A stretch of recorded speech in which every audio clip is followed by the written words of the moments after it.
welcome to my channel. Well, I finally got this thing completely taken down. I'll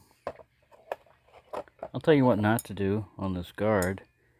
Don't put it in a vise and then start banging on this end and this end, because you're just going to bend it. You can kind of see where I bent it. If you're going to do that, tap like this along the blade and like this, and occasionally just a little bit like this, but you know, you've got this and you've got the thing behind it.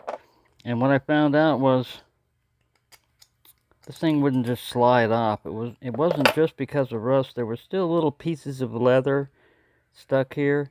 And then this I hadn't completely filed down, so you know, I took one of these regular beat the hell up file, but it still works.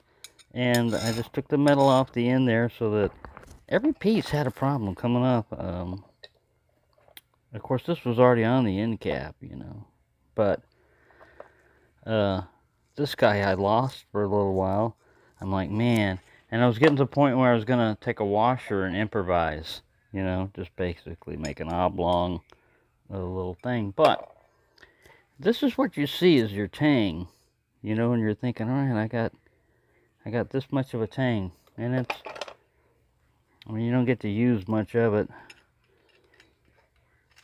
but the blade is about an inch wide in some places, but you're getting about 8.865 of an inch. These are measuring in, well, that's an inch, so these are tenths of an inch. Yeah, my hands are dirty, huh?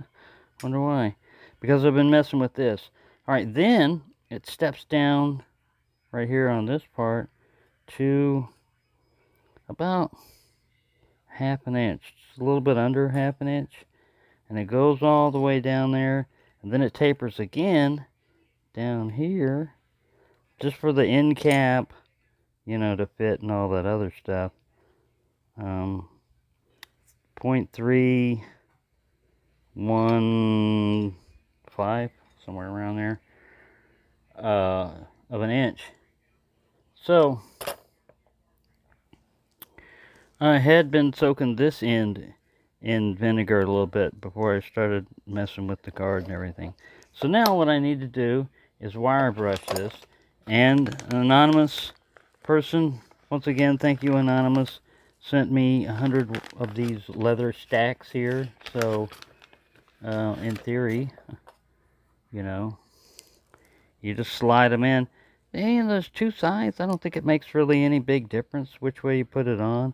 But because, you know, it looked like it was punched this way, I'm going to slide them on that way because I think it'll be easier. And I may have to modify this. What I'm going to do is, like I said, first I'm going to wire brush this all off. Then I'm going to stick it in vinegar for just a little while. I got a vinegar bath out there. I'm just going to, you know, help. So this metal was never completely finished. If you look at it, it's just basically cast. And, you know, this is not, the rust didn't do all this, you know. This end was finished a little bit, but you can see this was just cast metal here. So I'm not going to try to file it all straight down and make it all even or anything like that.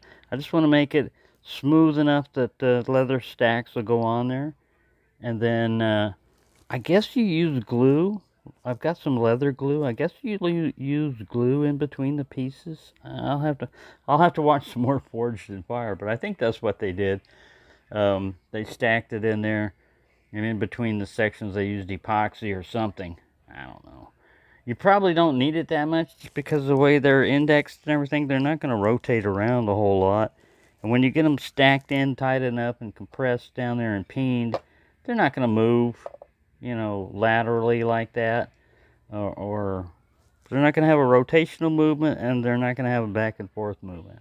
All that will fix itself. So I don't know if epoxy is absolutely necessary. It's going to take me a little while before I get this all done, so I'll put this up there. And if anybody has ever done this before, wants to comment on, you know, whether or not they use epoxy or something, go ahead and put it in there.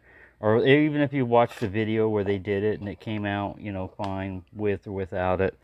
But I'm just basically going to knock the rust off these pieces. I'm not going to try to make them, you know, super shiny or anything like that. I'm just basically going to take the rust off of them and put it back together.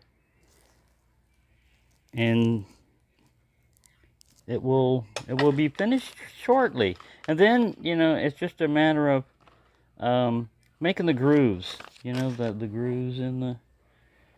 You want to make it groovy? Where is my example here? Just a second. So it's good to have something, an example to go by. You know, I mean, to do it properly, you want to have that little... That's an important little bevel there. And then these little grooves are also important for traction. But that doesn't look like it's that hard to do. I could manually carve that in there if I didn't need to. But you can see it's not going to do it on its own. I'm going to have to, you know, shape that. And I mean, that's basically the last part of it. But you can see the individual ones. There's one. There's one. These ones, you know, that are grooved out, I think those are, you know, an individual one that got hit right in the middle. We'll find out.